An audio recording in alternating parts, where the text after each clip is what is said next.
Welcome to the Rogers Kakasungura YouTube channel. A big thank you for the support you're granting this platform. A number of you have reached out to me to interpret what the courts have said. Though I did some of the interpretation in my previous video, I even did the interpretation yesterday before even today's case because I knew it was going to flop. But for the purposes of my fans who might have not gotten what has transpired, maybe, allow me to make a few comments on the case. It's official that the three-judge bench has upheld the impeachment of Rigathi Gachagua.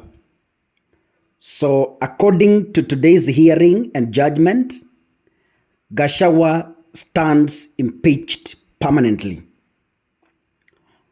But then, Gachagua made some prayers. All prayers were not granted. Only one that was fairly granted.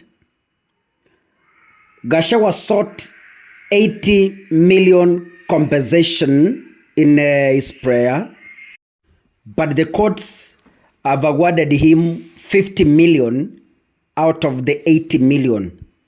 So far, the three-judge bench has ordered the Senate to pay Gachagua 50 million out of the 80 million compensation.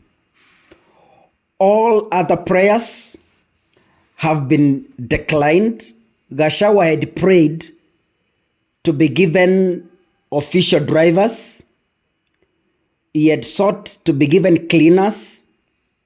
He had sought to be given access to VVIP lounges. He had prayed to be given medical insurance covers. He had sought to receive pension. He had sought to be relieved to contest for the 2027 presidential race. But then what does this mean ahead of 2027? It means Gachagua has been permanently locked out of the 2027 contest. He won't contest because the impeachment has been upheld. But then the judges didn't leave Gachagua like just to go home. They said his rights were violated when the Senate refused to postpone the hearing when Gachagua was admitted in hospital, and instead the judges have given orders to Parliament to enact laws on how to deal with such issue in future cases, but the violation didn't in any way affect the upholding of the impeachment. So, as of today, as I'm going on air, from the United Opposition, Gachagua is not and will not be a presidential candidate 2027. Gachagua can only be a kingmaker. As of now, he can only support someone ahead of 2027. And as I told you, there is a high likelihood that Gachagua might place his bet on Matiang'i, who is Uhuru's candidate, because previously Gachagua said they are closely working with Uhuru Kenyatta ahead of 2027. So I repeat for clarity. Number one, Gachagua has been given 50 million out of the 80 million he had sought as compensation.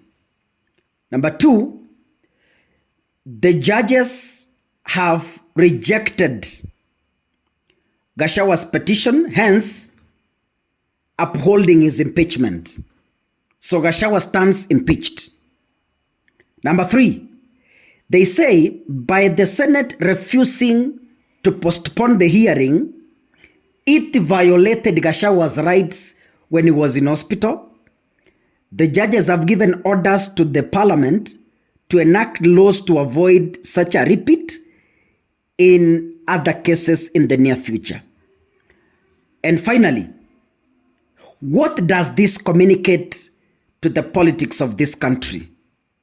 What it communicates is Gachagua will not be in the ballot next year, August. He can only support someone. I heard Gachagua say yesterday that if today's judges won't rule in his favor, Gachagua opined or hinted that they will move to the Court of Appeal. I am not a political prophet. Gachagua, yes, will move to the Court of Appeal, but the judgment in the Court of Appeal will be rendered after next year's August. Kura zikiisha mwezi wa 8, bas kesi ya Court of Appeal ndio itapeana judgment either 2028 or 2029, wakati kura tayari zishapigwa na vitu zimebadilika. Maybe if the Court of Appeal relieved Gachagua of the impeachment sanctions of not contesting, then Gachagua will have the opportunity to contest in 2032. But as of 2027, Gachagua's case is done and dusted, permanently closed. The eyes now remains on who will Gachagua support between Matiang'i, Sifuna, and Kalonzo Musyoka. We also have Eugene Wamalwa.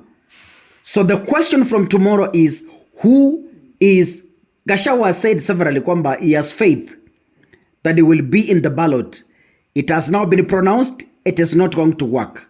Now the eyes is, where will Gachagua lean to? That is the next political predictions. Thank you for joining me in this analysis and other analyses today. I wish to close the day at that point. We meet tomorrow again. We kickstart the day. According to Gachagua, justice has not been served because the case has been ruled in favor of the Senate. If you're watching this, kindly make sure you click the subscribe button and remember to turn on your notification bell, because this is very important, so that next once I upload a video, YouTube will automatically notify you. God bless you. Asanteni sana. I wish you a blessed night. See you tomorrow.